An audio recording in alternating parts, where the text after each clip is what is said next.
and it is it's this giant, like the Statue of Liberty is supposed to be that big. It's going to be the most giant structure, monument to Soviet power ever. And this is the King of Ga, the Kingdom of Ga's King's Palace. Back, just like in the 1700s. It's like African nation that was slave trading. And this is the Republic of Texas, the capital of the Republic of Texas. And they're all these super intense monuments to these political entities that failed, that didn't happen, that spent blood and soil and earth and rock to build themselves up huge. And then history just keeps going on. I just think that's a really interesting thing about humans and the way we structure ourselves over and over again. But it's just all nothing and all the same as everything else.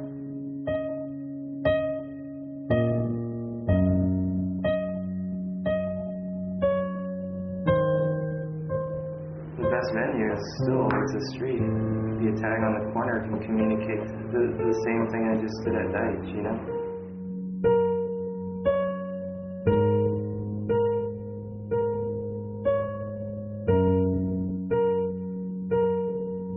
Barry started getting shows in like 93, 94, and by 95 it was like really cooking. And by 98 he's at Deitch. You know what I mean? Like, all those doors were, like, open. The lights were on. Everything was there. I just had to go in and set up shop. I'm wary of, like, this idea that you have to get bigger, more exposure, a bigger audience. It's all bullshit to me, too.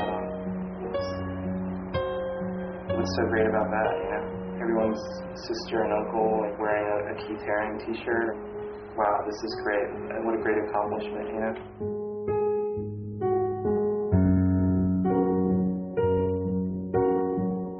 I think it's inevitable, really. It seems like if you look at like everything that is once underground becomes celebrated at some point.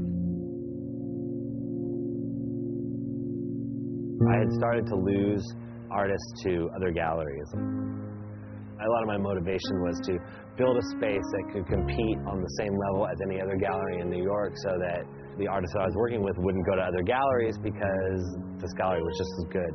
It was really expensive and really hard to manage, and I started to go into debt, and I would show up to work and not know if there was going to be an eviction notice on the door, if we were going to have power, if we were going to have phones, any of that, but at the same time we just kept busting out these like awesome shows.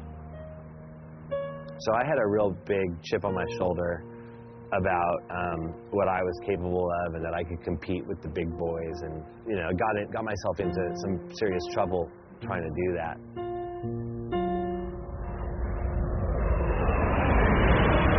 In 2001, this company chose a group of artists to go to Tokyo, paint work, put on shows, put a name on them, market it, t-shirts, buttons, posters, whatever, market it as a phenomenon. I just piled in every camera I had in like a huge suitcase full of film and went there, and like I didn't know what was going down, but I just knew that I had to get as much footage as possible. The promoters had the artists do t-shirt designs, and then they financed them to have simultaneous shows like all over the city and encouraged us to be as nuts as possible. I decided to make this film about Tokyo as a sort of time capsule for this group that had started from nothing really and had gained all this international acclaim by this point. In Japan, where everything's a little more hyper and a little more intense and a little more real, this thing was a bonfire. Like, this thing got out of control and got so big so fast. We all got handed an envelope with, $1,000 in it, and they're like, here, tell us when you need more. And it was like every couple of days we get another grand, to spend, and just like blowing through it like that. It's not like, our hosts were upset with any of this. They were loving it. They were encouraging us. How much did you steal today? They just invented the myth, perpetuated the myth, encouraged us to be the myth.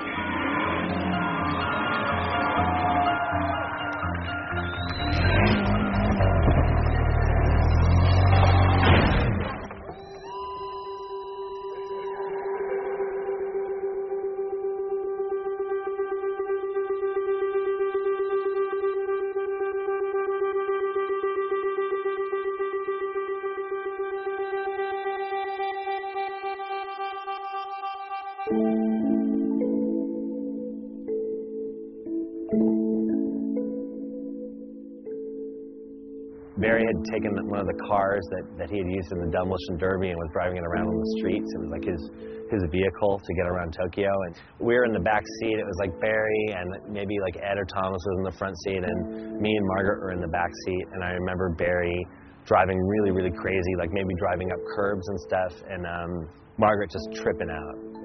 She had to go home because she said she wasn't feeling well, and I didn't know what that meant. I thought maybe she had the flu or something like that. I had no idea that she was pregnant. Barry knew, but they were very private people, you know, and so she left, and, you know, he found out later, of course, that she was not only pregnant, but also very sick.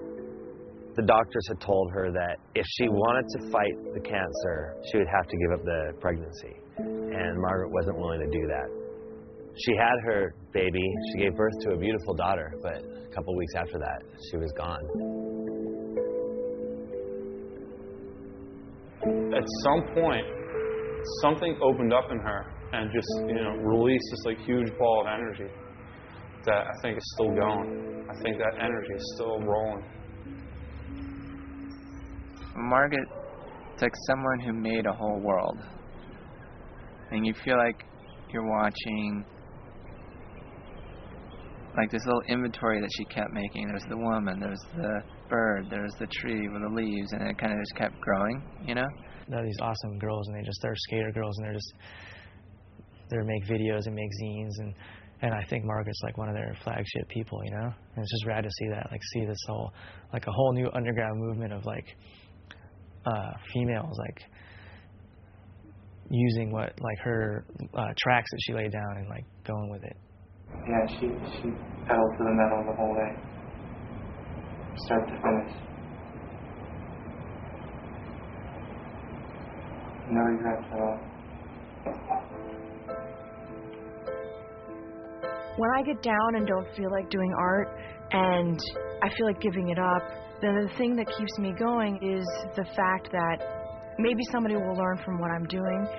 I know supposedly artists do their work for themselves, and yet when you put your work out there and somebody comes up to you and thanks you for doing it, and especially when young people come up and thank me, that is why I do work. There's a dream that I see, afraid it can be. The Christ-like shape this land.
The whole Coney Island project that we did down here, you know, was inspired by Margaret.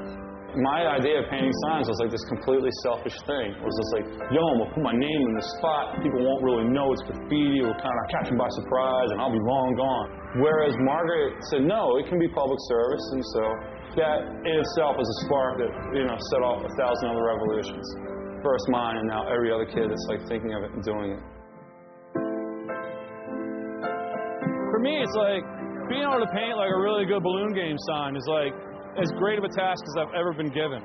Painting the Cyclone was probably the best thing I've ever done. You know, as far as like having a project and doing something, It's just like, it's so incredible. Like, I have this thing that's seriously a part of 8 million New Yorkers' lives.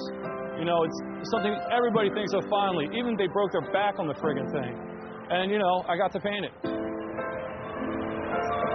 I want people to see it. I want them to respond to it. I want them to, like, feel like it's theirs and it belongs to them.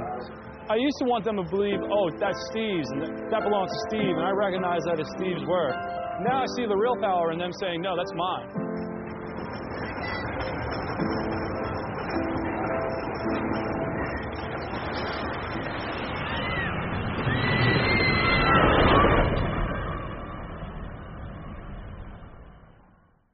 You gotta, like, just don't, I think you just gotta, like, get scarred. I think, I mean, I'd rather have scars than live a totally bland life, you know what I mean? So I don't care at all. I mean, I don't care if I have brain damage right now. I mean, I've had an awesome life. The gallery and my